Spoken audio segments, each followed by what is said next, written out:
Shelby and Aaron, and we are in Lebanon, Tennessee, hanging out with Ryan Blaney ahead of the Alley 400 tomorrow.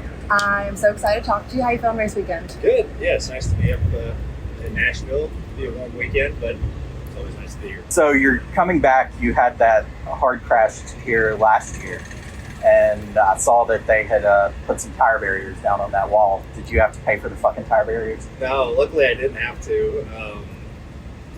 I'm happy they did something because that wasn't fun last year. But yeah, at least they did something. You know, if it's not a soft wall, at least it's tires. It helps out a tremendous amount. So yeah, luckily I didn't have to get open my checkbook, so that was nice. Nice. So I was telling Shelby that I was standing right at the end of pit wall. So I probably got the best video of that wreck that I've gotten. You can just see how hard you hit on that one. Yeah, I didn't know it was a concrete wall until I hit it. I don't really pay attention to that stuff. Like during the weekend, I just feel like everything is the way it should be. And as soon as I hit it, I was like, "Holy shit, man! Like that was way harder than I've ever hit anything in my life." But I wasn't going that fast. And I got out and looked at it, I'm like, "Oh, well, that makes sense." That's fine. So yeah, luckily it got changed. But yeah, that was no fun. The week after was no fun either. And fortunately, something got done about it. Yeah. And hope to not find the new tires out there this weekend, but at least it's there. Well, you've been having a hell of a season so far. I mean, you've already got one win, and you probably should have 3 already. Does already having the win in your pocket kind of make things easier going forward as far as preparing for the playoffs? It does. Yeah, it was nice to finally get the win in Iowa. A few weeks ago, like you said, I thought we had a couple others that kind of slipped through our fingers. Gateway, in the hunt at Atlanta, and just barely missed it. And then, honestly, I thought I had a good shot to win at Loudon last week and got wrecked there at the end. But, yeah, it's been a good year. I feel like we're honestly in a better spot this year at this point than where we were last year. So that's good, and hopefully we can just keep going. I'd like to get a guitar this weekend, part of the trophy here. So we'll see. But yeah, proud of the effort so far. Just got to keep it going here. Do you get nervous before races anymore, or are you way past that? No, I mean, I think there's some butterfly moments, like big moments, things like that. And it's like, all right, how do you kind of push those down and just focus ahead and not get, that way? But we just do it so often. It's just what we do every week. And, but yeah, I mean, before Phoenix last year, there were a little bit of butterflies kind of before you get in the car. But once you get in the car, everything just kind of goes away. And it's all like the lead up, all this stuff you got to do beforehand. And anticipation of just getting in and doing your job. That's just that's where all drivers are comfortable. Just when you can finally do your job and not have any outside noise around you. That's part of it. I mean, you have to learn to deal with it, but there's very rare moments I get kind of nervous anymore. Has the pressure been any different this year coming back to all these tracks as a defending champ? Do you feel? No, I really no pressure. I mean, the drive to go back to back is big.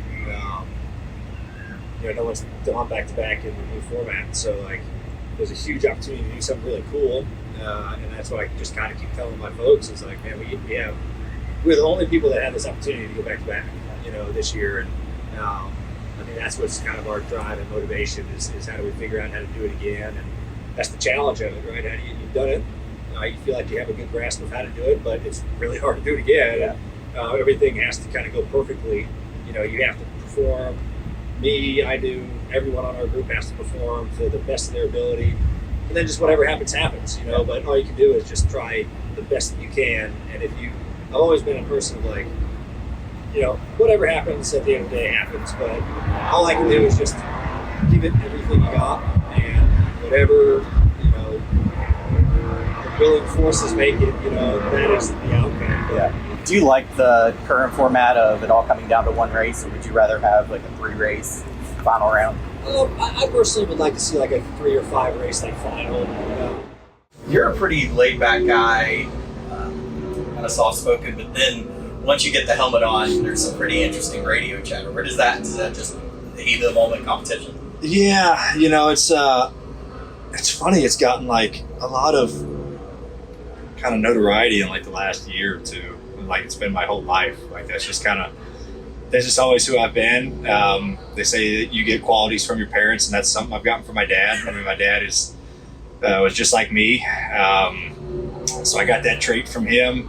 very soft-spoken, kind of in everyday life, and then I think just get something that you're passionate about, you know, you get pretty animated, and to me, it's kind of like I've tried to like work on it, and I've just gotten nowhere. And it's almost like just like a pop-off valve for me, and it's like a blowing off steam, because I try to let things go really quick, and I feel like if I don't kind of get like something out in 5 seconds, 10 seconds, I just like bundle it in, so that like during races and stuff, I just got to get it out and done, and I'm moving on, and it's over with. And people were like, well, why don't you push the button? Like, it's, you know, with the radio button, why do you just not push it? It's like, you have no idea. It feels like you're just talking to yourself. Yeah, someone has to hear this. It's just not the same. I just have to vent to somebody, yeah. So that's why people go to therapy, right? They just sit in their room by themselves and talk about their problems to themselves. They go to a person to listen to them. So it's almost just the same. So it's just like I got to do it, get it out, it's over with. I've moved on, and now I can kind of focus back on the thing at hand. But yeah, it's pretty funny. It gets a lot of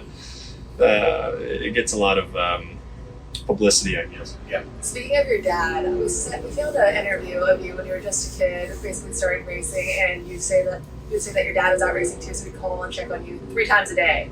What does that look like now? How many times a day is he calling you? Yeah, I mean, it's definitely it's gone down, you know, as I've gotten to be an adult. But I mean, Dad's still a huge part of my life. Lucky to have that. He's usually like the first guy I call Sunday nights or Mondays, just to kind of just talk, and that's just kind of how it's always been. So I've been lucky to have a dad that's kind of in the racing industry, right? And he understands everything about it. He's been through the ringer, and he gets it. So yeah, it's just it's definitely not as much as it used to be, but it's still nice to be able to have that person like talk about how this went, how that went, just to call it BS. Like that's parts. I think I'm pretty lucky to have that, really. So one thing that people who don't really watch NASCAR always ask about, and I think even Stephen West asked you the last time, is going to the bathroom in the car. And Denny this year has really become a fan of peeing in his car. Wow. I don't know if you've heard him talking about it on his podcast, but he was talking about how he did it for the first time, and now he just talks about how much he loves it. So are you going in your car as much as Denny, or do you try to hold it during the race, or what's your bathroom routine? I feel bad for Denny's interior guy. He's got to clean out all that stuff. I've never done it. I've never pissed myself during a race. There's been times I've wanted to.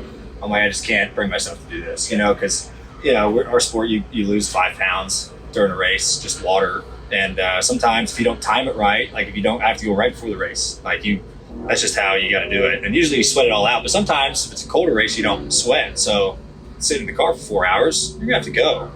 And some guys do it.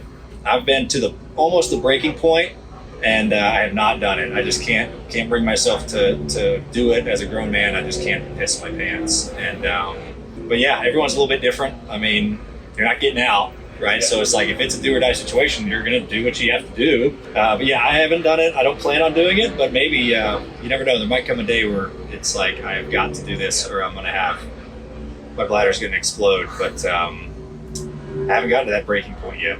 I feel like I would be the same as you, just getting over that mental hurdle. I think would be too much. Yeah, like I haven't pissed myself since I was, single digits, so I don't plan on starting that trend when I'm 30. So, who was the hardest driver for you to pass? I mean, everyone can be difficult, and it just depends on how difficult they want to be. Newman was always super hard. Ryan Newman, he was just a really hard guy. He would just never give you any breaks. And that's just what he was. I mean, Chastain's gotten pretty tough if he wants to keep you behind him, he's got good methods of kind of doing that. Logano can be a pretty tough one. Fortunately, I'm a teammate, so it's usually a little bit more give or take. But I've noticed, through this deal and if you kind of get what you give. So if you have a good relationship with somebody, you're nice to them, you let them go through the year or something like that, they'll usually return the favor. So it's just kind of that unspoken bond. But yeah, I'd say Chastain's pretty difficult. He just knows how to kind of put you in, tough spots to pass him. And, that's just racing. I don't expect anybody to lay over for me ever. But yeah, I'd say he's probably one of the toughest ones. With you driving for Penske, do you have any interest in doing the double Newman tried this year, or Larson tried this year? Yeah. I mean, I think it's just a cool feat as a driver if you can do that. That's a lot of miles of racing. Not many guys have been able to do it, through the years. I think there's less than 10, that have done it all time, and it's just neat. I mean, I think just being able to be a part of the Indy 500 would be cool. Get on a plane, hop over, and go run 600 more miles that night. So it's definitely on my radar. I'd like to do it. I enjoyed watching Larson's journey this year, of keeping up with him, of kind of how it all was, talking to him about how's this going, how's that going, because I'm just a big motorsports fan. I love IndyCar, F1, everything, and it's always just piqued my interest. So yeah, never know, maybe sometime down the road. And I can imagine his frustration this year with how that all went down. That's going to be he had a good run going. Had a good run going to Indy, and had that issue on pit road, and then flew all the way to Charlotte, and they called it right when he got there. Yeah. So hopefully next year it goes a little bit smoother for him if he does it again. brutal circumstances. Yeah. We love having you on the podcast because we're NASCAR fans, but you're also a big country music fan. You came out to Whiskey Myers during Bristol, and they introduced you last year. Did you have a chance to meet them and hang out with them? Yeah, I've known the Whiskey guys for a few years. Really great people. I've been able to see a handful of their shows, and they just put on an awesome show. I mean, those guys are fantastic. I've had them out at the Texas track a couple times, and they're big race fans. And it's cool when you can kind of share interests like that, of I'm a fan of what you guys do, they're a fan of what I do, and you kind of have those similarities with each other. And but yeah, they're great. So I just love. I mean, it's not often I can go to shows. Our schedule is tough. Sometimes if I'm lucky, it lines up. People are close on the weekends where I can go see, or if some miracle they're playing during the week or at home or something like that. I just saw Cody Jinks and Whitey Morgan a couple weeks ago in Charlotte. That was great. And so yeah, I've been able to go to a lot of cool places and venues. I saw Whiskey play at Red Rock last year. Me and my fiance, I love Red Rock. I've seen a lot of my favorites play out there, and heard there were some UFOs out there this week too. So that was interesting. I saw that, yeah. But yeah, big music guy. I just love all forms of music, and new country, old country. I enjoy people the most, getting to meet these people, hearing their stories. How do you go about this process? That's fascinating to me, of the imagination that those folks have. How do you write a song that appeals to you and people? How do you put a melody to it? All that stuff is just mind-blowing to me. I don't have that type of imagination. And then they asked me about my job, and they can't fathom it either. So it's cool to have completely different things of what we do, but at the same time it's always fascinating. It's how do you do it? How do you go about this process? And so yeah, it's been neat to meet a lot of guys. So the NASCAR drivers have put out a couple albums over the years. It's been a while. It's been a while, yeah. But Richard Petty singing King of the Road or anything like that. Any interest in bringing that back? Cole Swindell and I have talked about writing a song together for some time now. Cole's a good buddy of mine. I've known him for a long time, and he's a great guy. And we've messed around with the idea of sitting down one night and writing one. But yeah, never know. All that stuff's fun. I need some help. I just can't sit down and do it. Like I said, those guys are amazing at what they do, and I don't know how they do it, but yeah, you never know. I can see it happening, honestly. Yeah, you never know. I had Cole and Tim Duggar come out to my championship party last year, and I convinced them to sing a little bit, so that was fun. Then they drug me up there, and I killed the room, but it's fun to hang with those guys. Out of the drivers, who would you trust giving the aux to, and who would you not trust?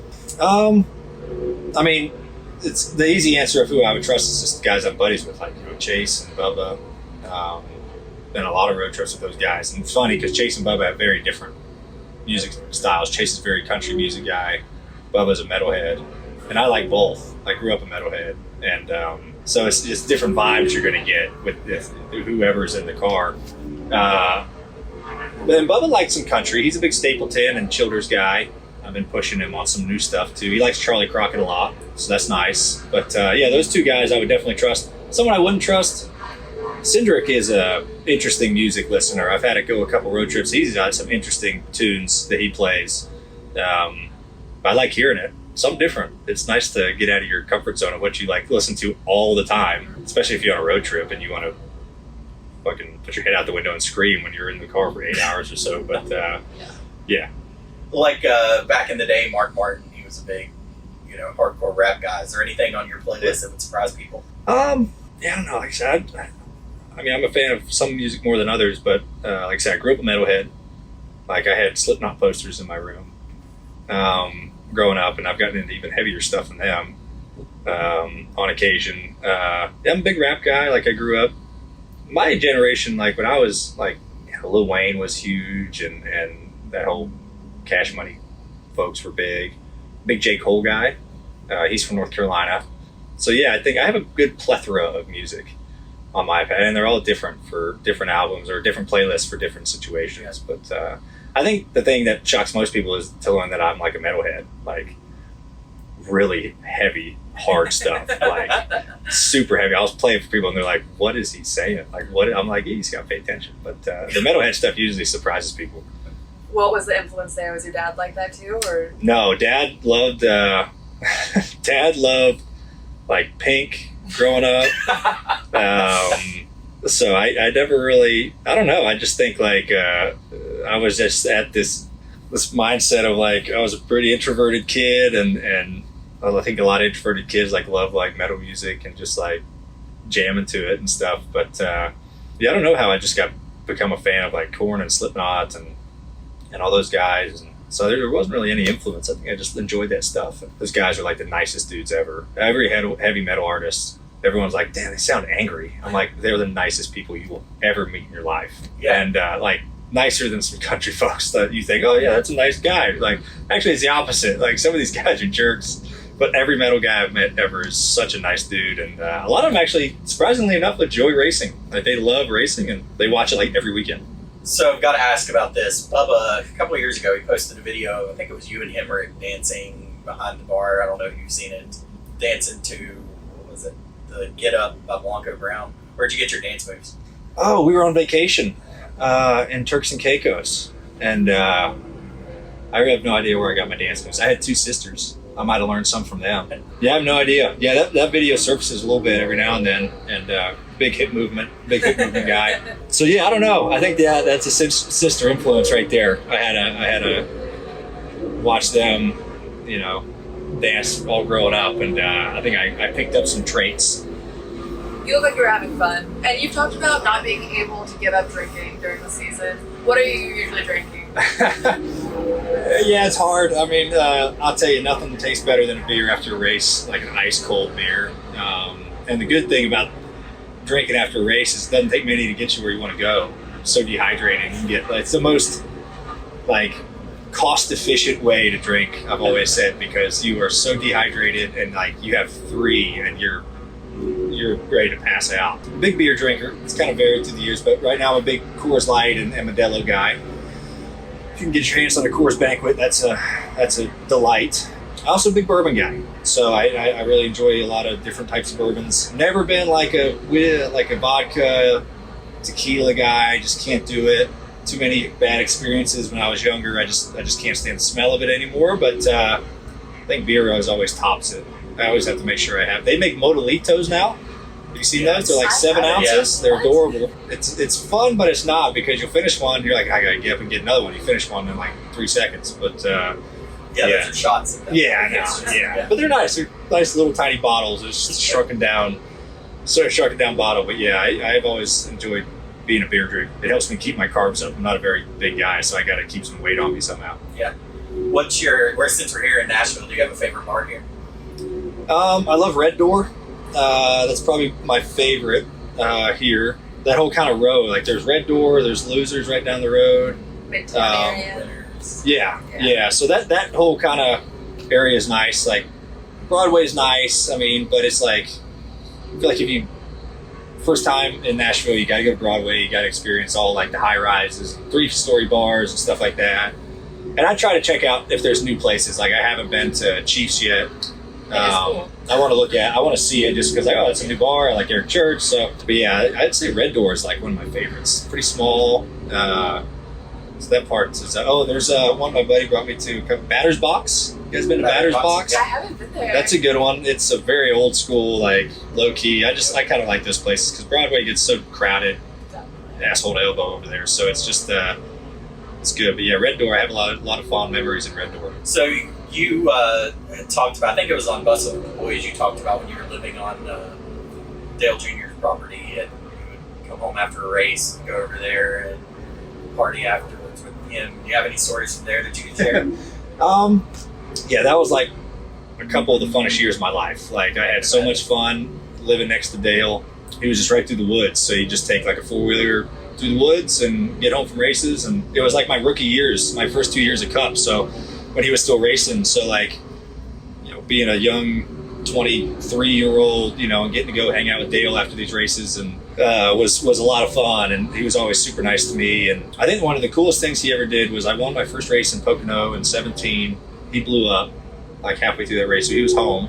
So we won, and I got back, and right, your first win, you're gonna celebrate a lot. And he already had everything ready at my house, like was waiting outside my house with his buddies, like stocked everything, brought like 8 coolers over there, was like ready to go. So I was like, man, that's super nice of that guy, right? He had a bad day, obviously didn't run like he wanted to, ended early, but he was just, this shows the kind of guy he is, that he's gonna make sure that his buddy is ready to go for his first one, because he's been to his first one before. So yeah, tons of fun. Gosh, Dale's such a good guy, and I had a lot of fun over there. I can imagine. Do you hate driving when you're not racing? And what is your daily driver? Yeah, I mean, I don't like hate driving when I'm not racing. I'm a very slow driver on the roads. People think like I'm a speed demon on the roads. I'm like, it's actually the opposite. Like I'm very slow on the roads. I have nowhere to be very fast. I always say I get paid to go really fast in my job, and I don't get paid to go fast on the roads. I just go to jail. So it's like, you gotta weigh those out. Daily driver, yeah, I don't know. I got, I say my favorite car I got an 85 Bronco that I love to drive. My newest one that I love, I have a Ranger Raptor. They just came out with them this year. It was a gift from Ford. That little Ranger's awesome. I love like the 90s Rangers. All those 90s like mid-sized trucks I think were just super cool. So that's like a perfect truck. Me and my fiance, she can drive the heck out of it. I have a big Raptor, and that thing's a tank. It's too big. But the little Ranger, like, it's perfect. You can get it anywhere you want to go. She loves driving it. I'd say that's probably one of my favorites right now is that little Ranger. And to wrap it up, what is your favorite sad country song? Oh, favorite sad country song. Like I love Johnny Paycheck.